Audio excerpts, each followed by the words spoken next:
আপনার বিকাশ অ্যাকাউন্ট কি অন্য কারো নামে খোলা, এখন সেটা নিজের নামে করতে চাচ্ছেন, তাহলে এই ভিডিওটা আপনার জন্য খুবই জরুরি। কারণ আজ আমি দেখাবো কিভাবে খুব সহজে ও সঠিক নিয়মে বিকাশ অ্যাকাউন্টের মালিকানা পরিবর্তন করা যায়।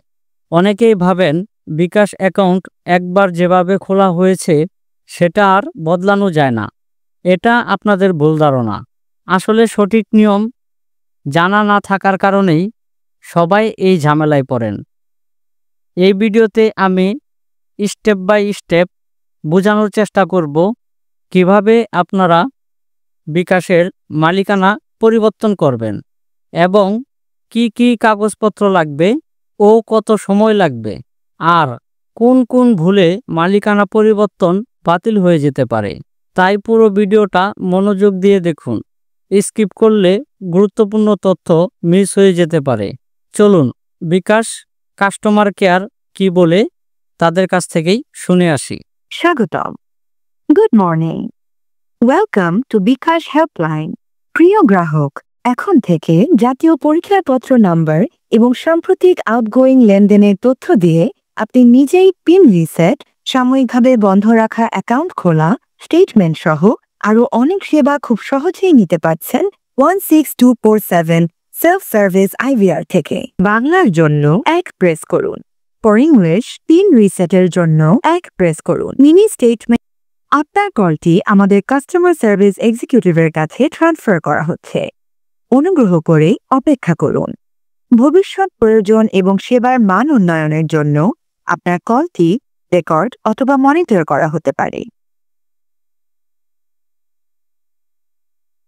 আসসালামু আলাইকুম, বিকাশ থেকে তামিম বলছি। কিভাবে সহযোগিতা করতে পারি? আসসালামু আলাইকুম। ওয়ালাইকুম আসসালাম।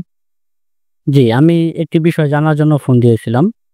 সেটা হচ্ছে যে আমি যে বিকাশ অ্যাকাউন্টটা ব্যবহার করছি এটা আমার আম্মুর নামে। তো আমি চাচ্ছি এই বিকাশটা মালিকানা পরিবর্তন করে আমার নামে করে নিতে।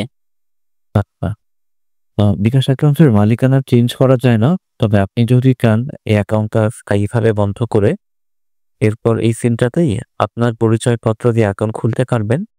আর অ্যাকাউন্ট বন্ধ করতে হলে অ্যাকাউন্টের ব্যালেন্সটা আগে উত্তোলন করতে হবে।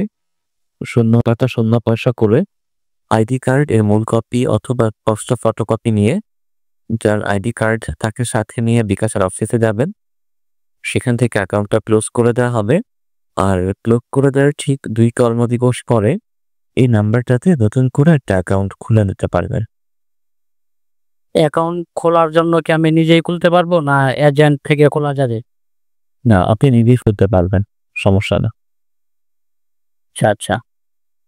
না, আমি ভাবছিলাম যে ওই আপনাদের বিকাশ অ্যাপের ভিতরে আপনার তথ্য হালনাগাদ আছে না, তো আমি ভাবছিলাম যে এখান থেকে হয়তো বা করা যাবে। তো এই বিষয়টা আর কি জানার জন্য। আচ্ছা, না, মূলত তথ্য হালনাগাদ অপশনটাতে শুধুমাত্র যে এনআইডি কার্ড দিয়ে অ্যাকাউন্টটা করা হয় সেই এনআইডি কার্ড দিয়েই তথ্য আপডেট করা যায়। আর আপনি যেটা চাচ্ছেন এটার জন্য আপনাকে বিকাশের অফিসে গিয়ে অ্যাকাউন্ট ক্লোজ করে তারপর নতুন অ্যাকাউন্ট খুলতে হবে। আচ্ছা আচ্ছা। তাহলে মানে ওইটা করা যাচ্ছে না যে সরাসরি এনআইডি কার্ড চেঞ্জ করা যাচ্ছে না? যেমন আমার যদি কোনো ডিপিএস থাকে বা আমার যদি কোনো লোন থাকে সেক্ষেত্রে আমি এগুলি কম মানে শেষ করার পরেই আমি আর কি অ্যাকাউন্ট ক্লোজ করে নতুন করে বিকাশ খুলতে হবে, তাই তো? জি, জি, হ্যাঁ, যদি সেভিংস থাকে বা লোন থাকে অথবা আপনার সাবস্ক্রিপশন বা অটোপে থাকে, এগুলো ক্লোজ করে তারপর আপনি এই বিকাশ অ্যাকাউন্টটা ক্লোজ করতে পারবেন। আচ্ছা আচ্ছা। আরেকটা বিষয় জানার ছিল, যদি আমার নামে কোনো বিকাশ অ্যাকাউন্ট থাকে, আমি যদি মানে সিমের নাম্বারটা চেঞ্জ করতে চাই তাহলেও কি সেম, মানে আগেরটা ডিলিট করে পরে নতুন করে আবার খুলতে হবে? জি, এটার ক্ষেত্রেও সেম, অ্যাকাউন্ট ক্লোজ করে তারপর নতুন অ্যাকাউন্ট খুলতে হয়। আচ্ছা, ধন্যবাদ। হ্যাঁ, ওয়েলকাম। আর আমাদের অফিসের ঠিকানা ও সময় জানা আছে নাকি বলে দেব? হ্যাঁ, জানা আছে। আমাদের আশেপাশেই আপনাদের পেয়ারা প্লাস্টিক। আচ্ছা, তাহলে ঠিকানা সময় জানা আছে, তাই তো? আচ্ছা, ঠিক আছে। আর নতুন অ্যাকাউন্ট খোলার প্রসেস কি জানা আছে? অর্থাৎ পরবর্তীতে কিভাবে নতুন হ্যাঁ, অ্যাকাউন্ট খুলবেন? হ্যাঁ, সেটা তো অ্যাপস থেকে খোলা যায়। আচ্ছা, ঠিক আছে। আপনার সুবিধার্থে আরেকটা বিষয় জানিয়ে রাখছি, যদি আপনার এই বিকাশ অ্যাকাউন্টটা কোনো স্টুডেন্ট অ্যাকাউন্টের সাথে লিংক করা থাকে, সেক্ষেত্রে কিন্তু বিকাশ অ্যাকাউন্টটা বন্ধ করার সুযোগ থাকবে না। আচ্ছা, এইরকম আরও ইনফরমেটিভ ভিডিও সবার আগে পেতে আপনি যদি আমার চ্যানেলটি সাবস্ক্রাইব করে না থাকেন তাহলে এখনই সাবস্ক্রাইব করে বেল আইকনটা অন করে দিন।